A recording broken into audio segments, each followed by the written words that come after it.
Sir, પ્રેક્ષક મિત્રો માટે અને મારા માટે મારી 64 વર્ષની ઉંમર થઈ છે, તો અત્યારે ENT ત્રણેયમાં કશું રોગ જેવું છે નહીં, પણ રોગ ન થાય તો એ માટે મને સામાન્ય કઈ કાળજી રાખવી જોઈએ?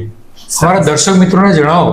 ઓકે, કે નથી રોગ તો ન જ થાય, તમારી સુધી ન આવવું પડે, એવું કંઈક બતાવો અમારે. સાચી વાત છે.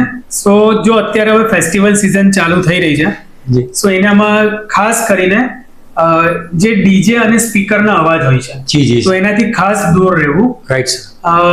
ઘણી વખત એવું જોયું છે કે ભલે આપણે એમાં ઇન્વોલ્વ ના થતા હોય, પણ નજીકથી પણ પસાર થતા હોય, કાં તો થોડીક શરદી ખાંસી થઈ હોય ને ત્યાં આપણે એના એક્સપોઝરમાં આવીએ, તો એમાં sudden sensory neural hearing loss, એટલે કાનની ક્ષમતા સાંભળવાની બિલકુલ સડનલી એમાં ડ્રોપ થઈ જાય, એટલે સાંભળવામાં તકલીફ પડે.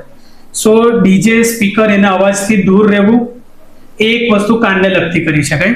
બીજી વસ્તુ છે કે આ ચોમાસાની સિઝનમાં બીમારીઓ પણ એટલી જલ્દી જ લાગતી હોય છે, તો શક્ય હોય તો ઠંડુ પાણી, આઈસ્ક્રીમ, કલરવાળું સોડા, એ બધી વસ્તુઓથી દૂર રહી શકાય.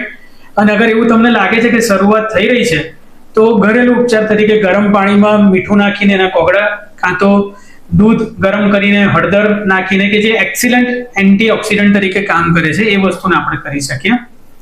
ત્રીજી વસ્તુ છે કે જેમ જેમ શિયાળો આવશે તેમ તેમ એલર્જીના પણ કિસ્સાઓ વધતા હોય છે. સો નાકને લગતી જે એલર્જી હોય એમાં જલ એટલે પાણી, નેતિ એટલે ક્રિયા.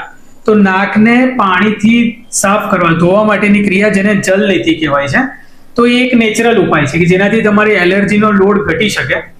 સો એ એક વસ્તુ કરી શકાય. એની માટે યુટ્યુબ પર ઘણા વિડીયોઝ અવેલેબલ હોય છે અને એ તમે કરી શકો છો.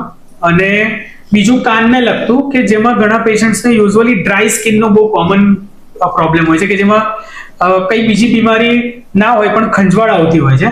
સો એવા પેશન્ટ્સને અઠવાડિયામાં 1 કે 2 વાર સિમ્પલ આપણું કોપરેલ, કોકોનટ ઓઇલ, એ કાનમાં 1-2 ટીપા મૂકી શકાય. જી જી. સાફ સફાઈનું થોડુંક ધ્યાન રાખીને એ કરી શકાય. એમાં પણ જો અગર કદાચ એકદમ દુખાવો કે કંઈક ઉપડે તો તમે નજીકના ENT ડોક્ટરને બતાવી શકો.